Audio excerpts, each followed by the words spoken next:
সম্মানিত দর্শক মণ্ডলী, আসসালামু আলাইকুম।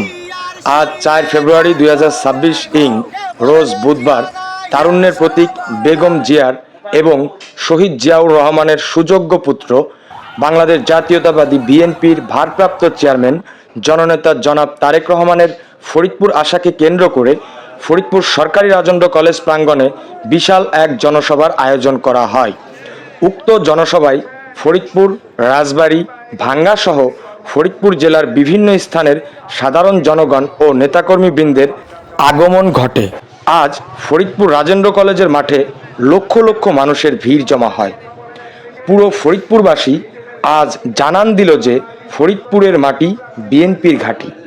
উক্ত জনসমাবেশে বাংলাদেশ জাতীয়তাবাদী জিয়া সৈনিক দল ফরিদপুর জেলা শাখা থেকে জিয়া সৈনিক দলের সভাপতি জনাব মোহাম্মদ শহীদুল ইসলাম শহীদ এবং সাধারণ সম্পাদক জনাব মোহাম্মদ মিরুজ খানের উদ্যোগে বিশাল এক র্যালি নিয়ে হাজির হয় ফরিদপুর জেলা জিয়া সৈনিক দলের বিভিন্ন নেতাকর্মীবৃন্দ জনাব তারেক রহমানকে শুভেচ্ছা জানানোর জন্য।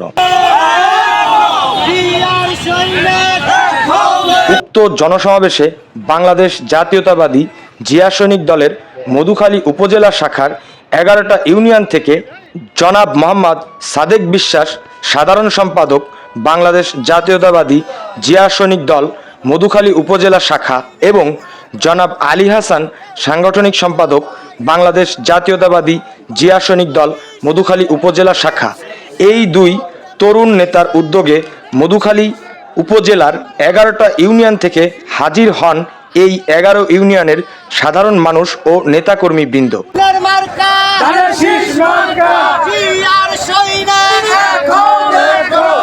উক্ত পথর্যালিতে স্লোগানে মুখরিত করেন এই দুই তরুণ নেতা এবং বিশাল এক র্যালি নিয়ে ফরিদপুর সরকারি রাজেন্দ্র কলেজের মাঠে হাজির হন জনাব তারেক রহমানকে শুভেচ্ছা জানানোর জন্য।